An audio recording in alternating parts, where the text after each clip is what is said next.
Hi there. So welcome to Q. And for those who are watching online, we say hello to you from across the world. You might say, heck, we saw that last week. Why are you playing it again? Well, tonight we're just having a bit of a recap. Over the last 6 weeks, we've heard some fantastic stuff, seen some fantastic things, and sometimes we just need to pause and say, maybe we need to bring a bit of that back to memory, because, come on, how much do we retain and how much do we absorb? So there's a few voices going to be speaking tonight, and let me just give an invitation again. Anybody who feels, oh, I'd like to say something, please come and, talk to us, because this is not just a one group, thing that goes on. You have a voice, and if you have something to say, please offer your services.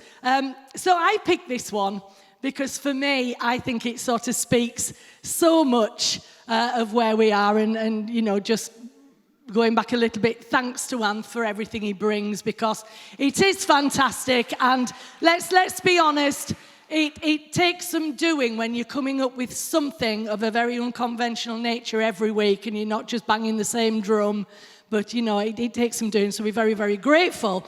So the video we've just seen, how does that fit with my life? I think it's important how we're applying it, isn't it? And it's because here at Q, we're encouraged to look wider.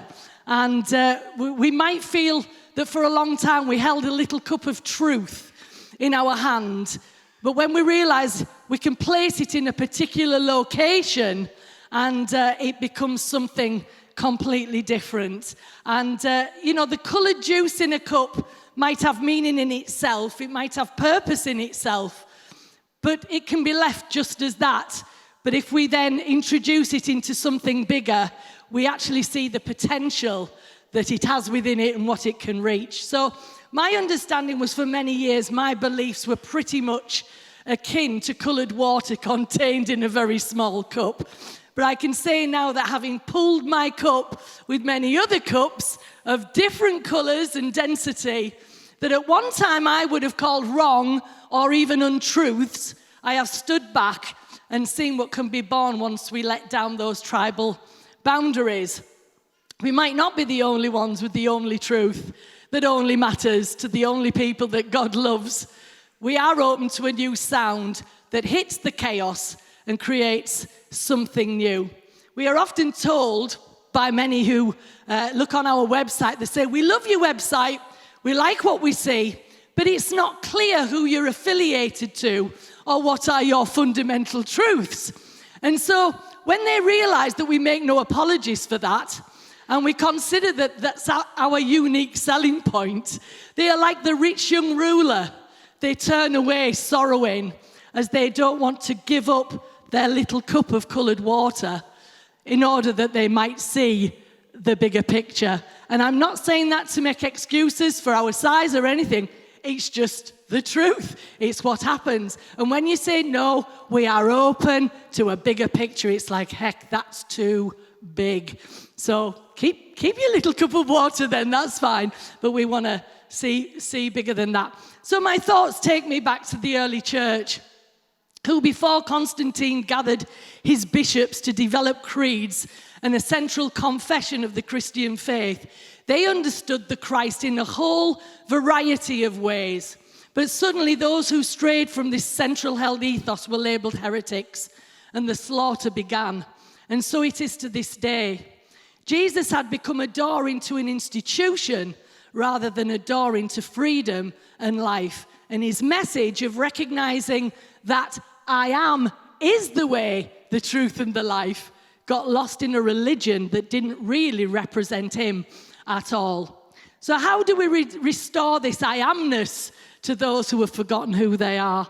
Well, like Anth brought in his message called the Maverick, if we're going to bring a change to a nation, as with the Scots in William Wallace's time, or to institutionalize people in our time, one has to have a maverick spirit. One must stick their neck out over the parapet and declare it doesn't have to be this way.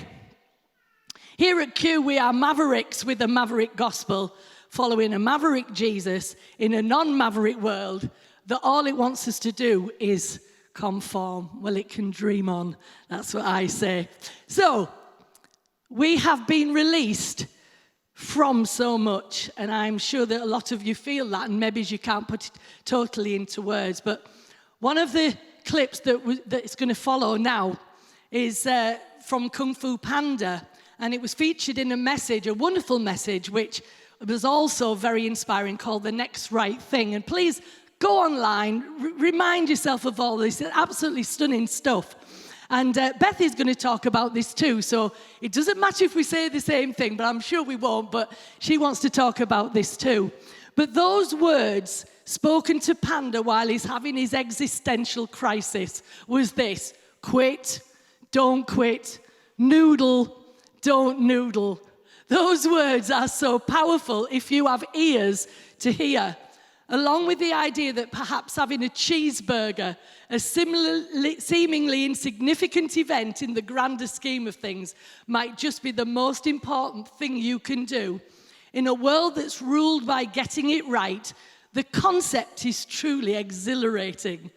You are too concerned with what was and what will be, says the Master. And so what happens? You miss the present. For some of us, having lived lives heavily burdened by the idea that we could miss the will of God and get so off track that somehow we could be relegated to a second-rate plan as a consequence, it is so freeing. How awesome that you can be freed from that. Leaving the idea that I need Jesus to cure me from my past of guilt and shame, and also being obsessed with Jesus, if Jesus returns, will I be found acceptable, allows one to concern themselves with just enjoying the moment, breathing, and experiencing life as it unfolds. I love Brennan Manning and mention him often as I speak. I love all his books, and he was a Catholic priest who spent many, many months in isolation, in caves up in mountains, seeking for God, not eating and flagellating and doing all sorts of things. He said this, and it's so powerful. I've decided that if I had my life to live over again, I would not only climb more mountains, swim more rivers, and watch more sunsets. I wouldn't only jettison my hot water bottle, raincoat, umbrellas, parachute, and raft. I would not only go barefoot early in the spring and stay out later in the fall, but I would devote not one more minute to monitoring my spiritual growth. No, not one. Wow! I like Brennan Manning. He is one of my gurus, one of the people I will listen to. His point being, one can have lived and yet not truly lived. One could say that an obsession to measure spiritual growth has one constantly trying to figure where one has gone wrong. And while we're doing that, life is passing us by. There is a Zen saying that has become important to me. Before enlightenment, chop wood, carry water. After enlightenment, chop wood, carry water. I love it. And some of you might have just gone, it's very, very powerful. Why is it powerful? Many on hearing this will be tempted to say, if that's the case, why bother with pursuing spirituality or enlightenment at all? So what is this trying to tell us? Basically, nothing changes on the outside in our doings, but everything changes on the inside in our being. It's simply about being present, because it's about the freedom which we bring to every activity that is being done. I can hardly say this, but I find this really funny, and you'll find it funny because I probably can't say it, but it's this. Do what you're doing while you're doing it. Don't do what you're doing while you're not doing it. See, I told you I could hardly say it, but that's the key to this. Do you get it? Be present. In this way, you will discover the extraordinary in the ordinary. You will be in harmony, no hindrance, no conflict. We will inhabit the moment instead of inhibiting it with all sorts of excuses and conditions. And the greatest revelation of all is that the peach tree of wisdom that we spent a lifetime searching is just one regular peach tree. Oh, isn't that awesome? So having lived for years with a constant bickering of head and heart, blaming each other for the reasons why my life was what it was, I packed up my things and went to live in the lungs. Whereas that wonderful poem that Anne so wonderfully brought to us by John Rodell said, before I could even knock, she opened the door with a smile and a gust of air embraced me and said, what took you so long?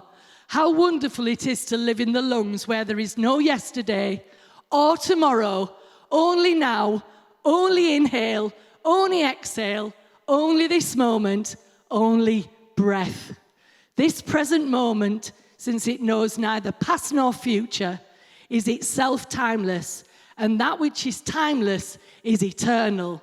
Thus it can be said, eternal life belongs to those who live in the present. Sometimes it's easy to really not appreciate the effect of what we're drip-fed every week. I had a conversation this last week with somebody who probably, I would say, was probably where I was about 15 years ago before we went the journey here. And it was an amazing conversation and really helped me realize, wow, not everything I've learned, but everything I've unlearned. Chris was saying that we can be so obsessed with spiritual growth, but I think the paradox of growth is that to grow, you need to actually take off lots of the layers that actually we've accumulated in life. So 4 weeks ago, Chris walked on the stage to a song. Can you remember what the song was? Anyone remember? It was a Spice Girls classic. Who do you think you are? Do you think you are? So I wanted to pose the question again to you, because it's 4 weeks have gone by, and I wonder, has that actually had an impact in your life? Have things been stripped off? Have you actually even asked yourself the question, who do you think you are? So I wanted to just ask it right now. Who is it that you think you are? And I put the accent on think, because one thing that Chris mentioned that day was the mind is a great servant, but a rubbish master. It's a great servant, but a rubbish master. And I wonder what that means to you. So to me, it means that what is running the show in my life? Is it my thoughts and my mind that is actually an accumulation of stuff that I've learned through my life? Sometimes it's learning who I need to be to survive, who I thought I needed to be to survive, who I need to be loved, who I think I needed to be enough. But I don't think that what we think and what's going on in our mind is who we are, which I think is really good news, because I think there's something even more precious and amazing underneath all of that. Okay, so on that week where we talked about who do you think you are, Ruth took us through this really cool process that I've found really helpful since then. And it was something that I think she said Deepak Chopra had introduced to her. And the exercise was, I thought we'd do it again today because I think repetition is good. So what you do is you say, I am, and then you think of your full name. So first name and surname. And then we say, I am, and just your first name. And then we just say, I am, and just think of our breathing. And we literally just focus in on that. So I thought we'd do that now, and then I'll tell you kind of what came to me, what came to the surface in me through that process, and then we'll wrap it up. So you don't have to say it out loud, but I am, and your full name. I'm just going to give 30 seconds. Just see what comes to the surface when you say to yourself, I am.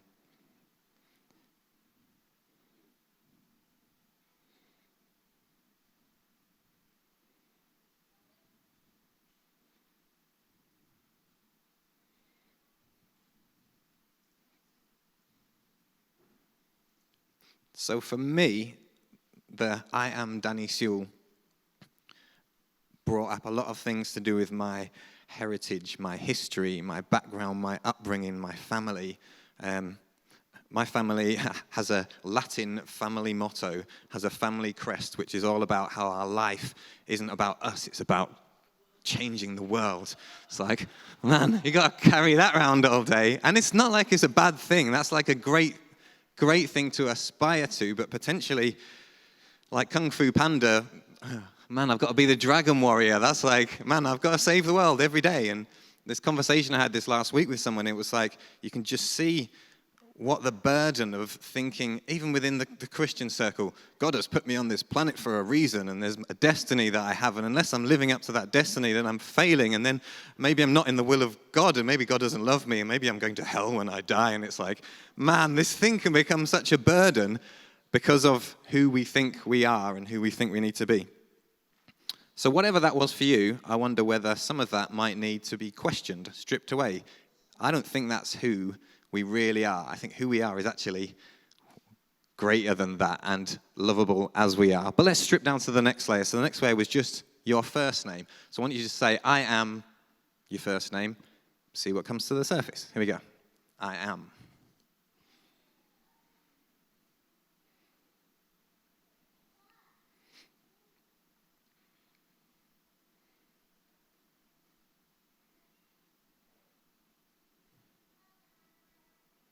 Okay, so I don't know what it was for you, but for me, when I just said, I am Danny, it's incredible the picture we have of ourselves, isn't it, or what we think we need to have been in life. So for me, it is often hobbies or skills or attributes about myself that I think other people are seeing in me, and that's what I think I need to be, because at some point in our journey from being born to where we are now, we kind of learned that I'm not enough just as I am, and I'm not going to be really loved as I am. I need to be something else. And with Halloween coming up, spoiler alert, we often think we need to wear masks, and that mask is our personality sometimes, how we act out. For me, it's been like, I need to, if I write these songs that sound really impressive, then people will think I'm something. It's like, well, what if I didn't?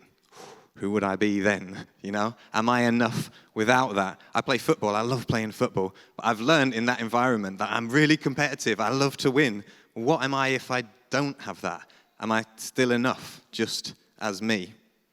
So the final step that Ruth took us through was just to say, I am, and just focus in on your breath. We've talked a lot in the past about how the sound of our breathing from ancient cultures was actually the sound of God, the name of God, whatever you want to call that, divine essence. And I think that really is the core of who we are, is that ultimate thing. And I think when we think we need to be something else, we're really settling for I can't think of a good word to call it. We're settling for a second grade replacement for who we actually really are inside. So I'll give us 10 seconds just to say, I am, focusing on that breath, and also see what comes as a surface then. It might be actually something beautiful. Here we go. I am.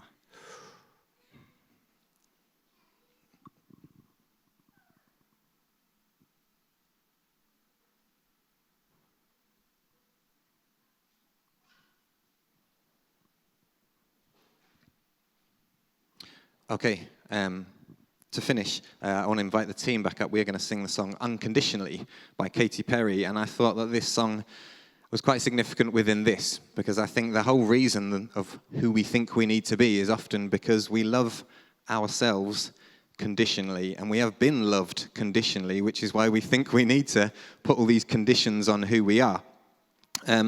But within this song, I don't know who Katy Perry wrote this song about, but I was thinking it might be cool to sing this song to ourselves, because often I remember a funeral we had for a lovely guy called Jamie here a few years ago, who would often tell us how much God loved him and how much God had forgiven him.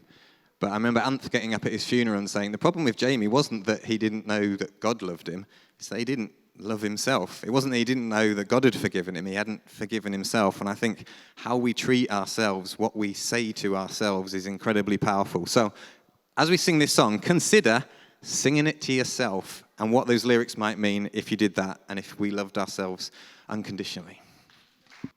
Hello. So I wanted to talk about that clip tonight because when I saw it this morning, oh my goodness, we've been in the morning for ages. This morning, Yeah, because when I saw it a few weeks ago now, it reminded me of quite a few moments in my life where I had got consumed by the decisions that I had to make. And one particular story came to mind that was a bit trivial, but I thought it's worth sharing because it's a bit of fun. And I have to give you a little bit of backstory. So I went on holiday when I was 17 with a group of girls. Anybody that's been on a girls' holiday as a teenager will know what they're like. We went to Tenerife. It was classy. And we went on a party boat. I don't know how many of you have been on party boats. If you've not done it, you've not lived. They're awful. But we booked with the rep to go on this party boat. We got downstairs in the hotel for like ridiculous o'clock in the morning. We sat for ages because the minibus was late. And we had all our bags with us with our swimming stuff and I don't know what else we had with us, towels maybe, stuff. And then the minibus was late, so we were pacing up and down. And it finally arrived. We hopped on. We got down to the port. We got on the boat. And my friend who was with me said, would you like me to put the room key that you've got in your like canvas bag with all your swimming stuff in my bag because I've got a zip compartment. I was like, oh, that's a great idea. And as soon as she said it, I realised that I didn't have that canvas bag. And I thought, well, I need to just look, show willing. So I looked around amongst all our bags and I'd left it in the hotel lobby in all the confusion of what went on, which was fine because it was a hotel key in a hotel lobby. That would be fine. But the bag also had all my swimming stuff in. Now, if any of you have been on a party boat, you know what happens on a party boat. Ultimately, everybody jumps off the boat at some point after a few drinks and throws themselves in the water, and it's all very jolly and lots of fun. And, of course, my friends were very sympathetic and went, just go in your underwear. And I was like, oh, okay, because there's a lot of peer pressure on these party boats, I'll tell you now, involving all sorts of things, but one of them was jumping in. So I was like, I could do it in my underwear. Now, I'm going to tell you now, there's a reason why nobody goes swimming in their underwear. There's a reason why we have separate items. They contain more lycra, they contain different materials to stop them going see-through, to stop them going baggy, all of that. But in that moment, we're on a party boat in Tenerife, I'm just going to jump off. But as we jumped off this very high platform on a boat, all I could think was like, my underwear's going to go saggy, it's going to come off, it's going to be a disaster. So I concerned myself in that moment with sorting that out and totally misjudged my jump and belly flopped in front of this entire, I'm just mortified thinking of the moment, in front of this whole boat of people. 12 years later, I go on a family holiday to Corfu and we go on a sightseeing boat. And I get on the boat, it's a sightseeing boat, right? That's what it is, round the island. And I get on the boat with my soon-to-be husband and his family, and they start listing off everything that's going to happen, everything we're going to see on this sightseeing boat. And it sounds lovely, it sounds brilliant. And then they said at the end, and there'll be some surprises. And I'm thinking, oh, what will the surprises be? And I sit down on this chair, and in front of me there's a poster which shows like all the things that are going to happen. It's not me on the poster, I'm just going to tell you now. That would have been a brilliant end to this story. It wasn't me on the poster. There's a poster, and it's got all the things that are going to happen. And I'm thinking, well, there's no surprises on there. But the picture is of people launching themselves off the boat. And I'm sitting there thinking, this was a sightseeing tour. I haven't brought my swimwear. Again. And I spent a good hour and 45 minutes staring at this poster, absolutely panicking about the fact I was going to have to jump off this boat, a boat of maybe 50 people in my underwear again, like for the second time in my life, which should never have happened the first time. And so I'm sitting there watching this poster thinking, okay, what could I do? How could I solve this situation? What underwear am I wearing? Like, okay, at 16, 17, I was probably wearing my Marks & Spencer's underwear that my mum bought me, and it probably wasn't that flattering. Now I've probably got better underwear on. Maybe I'll be okay. Maybe it'll be more like sucky-inny. Maybe it'll be better. Maybe it'll be okay. And I'm like going through all this stuff in my head, absolutely panicked. And then Joe's grandma, which should have been the key to why we wouldn't be doing this, Joe's grandma was also on the boat. She tapped me on the shoulder and she was like, did you enjoy that? And I was like, enjoy what? She was like, we're getting off. Did you enjoy that? And I'm thinking, we've just been on this boat an hour and 45 minutes, and I spent the whole time worried about whether I was going to have to recreate this moment from Tenerife on a party boat when I was 16 in front of Joe's grandparents. Like, that definitely wasn't going to happen. But I'd missed, like, the entire tour of the island because I'd been so concerned with what had been and what could be that actually never even came to pass. It never happened. And I was so worried about it. And that's a bit of a ridiculous story, but I feel like that it sums up a lot of my life, that I've spent a lot of my life in moments where I'm so worried about what has been and whether that could be again or what would be. Like being somebody who's experienced divorce and then wanting to get remarried, I sit there, there was moments where I sat there thinking, do you know, but this happened before, but what if this happens then? And somebody who suffered miscarriage, I went through trying for a baby saying, but this happened then, like what happened then? And you miss the joy of the moment. My entire pregnancy with my beautiful little girl was marred by this whole panic of like, well, what if this is what that was? And what if this then happens? And all of that, like even the beginnings of my marriage, and still sometimes now are like, oh, well, he's doing what he did. And, oh, do you know, like here we, and you suddenly go into this moment. And I think, but this is a different moment. Like there is a bigger picture here. There is more to see than I am seeing from my tiny experience in my life. And so I want to encourage you, because I have sat in those pews missing this moment sometimes because I have been so concerned about what is going to happen afterwards or the following week. So whatever you're about to face this week, whatever you think your experiences might be, don't miss this moment because you're worried about that or that. Like, it's a totally different experience, and this moment is more important than the decisions you're about to make going forward, because living here, living in this moment is the thing that where we're supposed to be. That is the next right thing. It's not important what's to come. So enjoy the rest of your night and be here tonight. This morning. I could talk about that video for about a week. I'm not going to, don't worry, we are going to wrap up soon. But there's so much wisdom in that video, and I think it's incredible that it's being played in a church, because normally we have to be an authority on truth, or else what we're gathering people around. So, I mean, watching it even twice will not be enough. It's massive. So I'm going to stick to my notes, because we're back to really the tribe over truth and how we go about belonging. And belonging is a very, very real human need that we all have. And it's a very powerful human need, and we all know if we've not got it, and we all feel like then a need is not being met. And it causes us to lose a perspective, because our need to belong in a group is so precious to us sometimes that then we can't allow anything to threaten the belonging we would have to a group, because that's very important to us. And according to Maslow's hierarchy of need, belonging involves feeling loved and accepted, and it includes both romantic relationships as well as ties to friends, family members, and our need to feel that we belong to a social group. Now, the problem with being attached to that and to that sort of groupthink, which is another thing that's always interesting to read about, is when I then might choose to adopt a broader view, where does that leave me if I do that, but not everyone in the group does? And the 3 questions I wrote down were, where will that leave me in terms of my connectedness and belonging? Will I then be stood at a distance from everyone else? And what if I belong and feel an affinity to more than one group? Will I be stranded in the middle?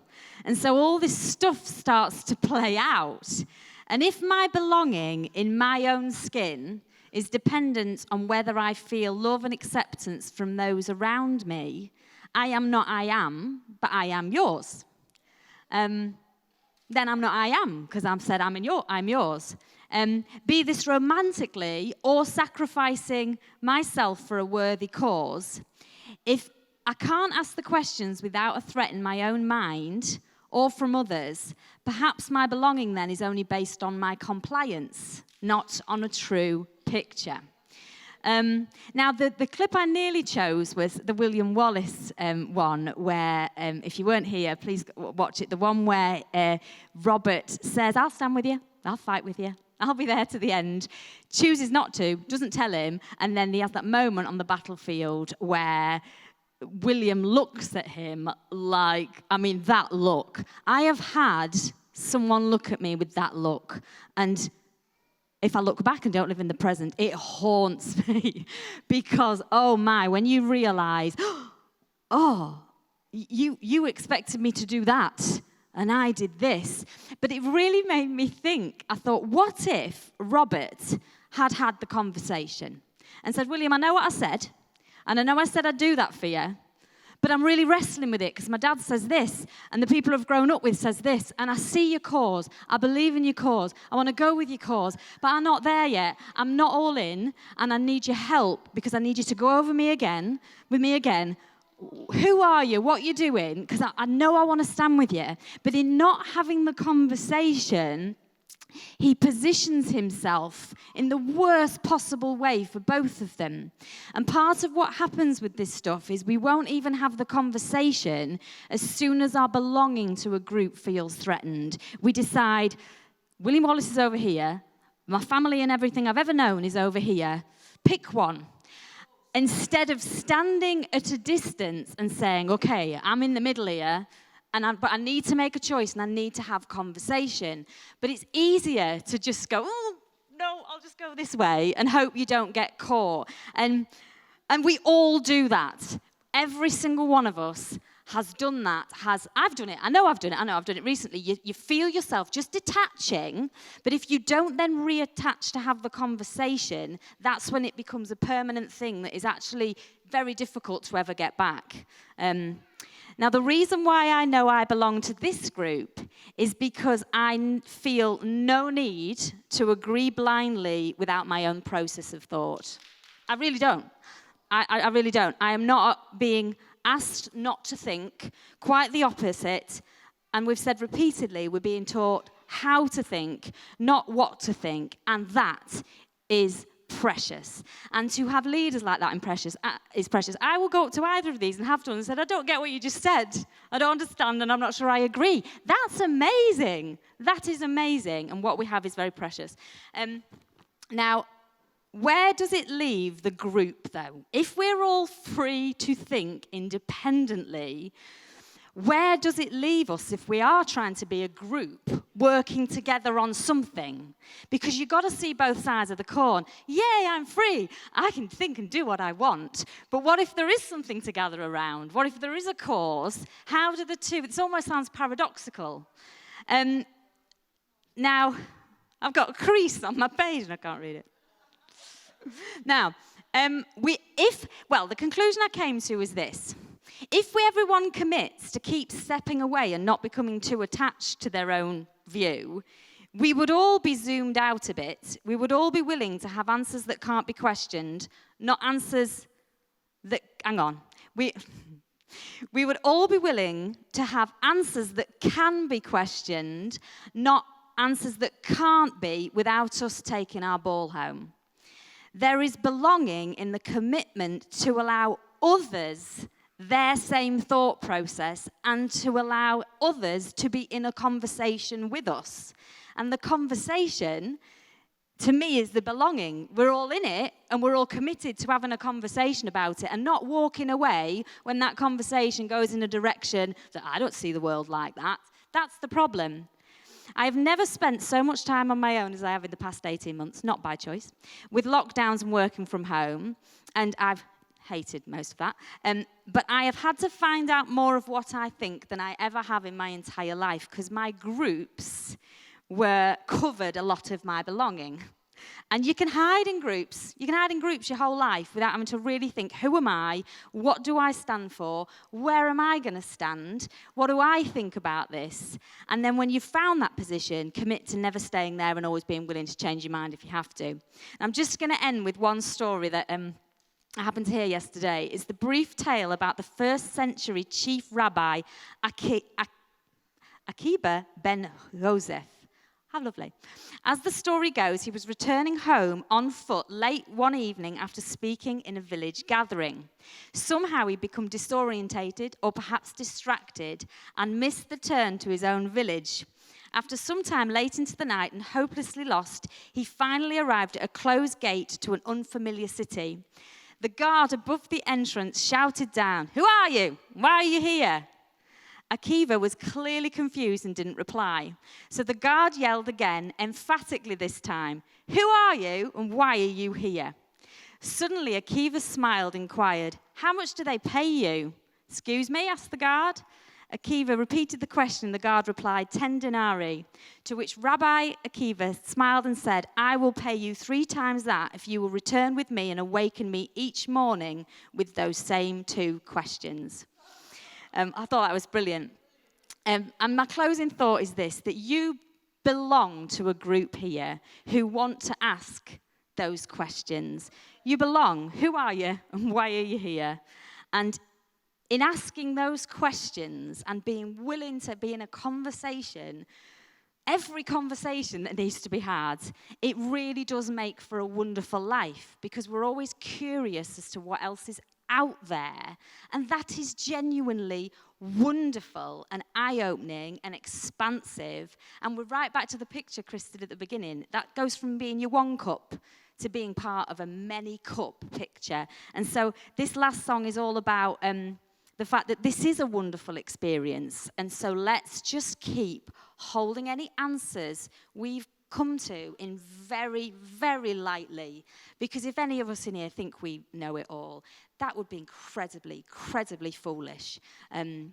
Incredibly foolish. So have a wonderful life.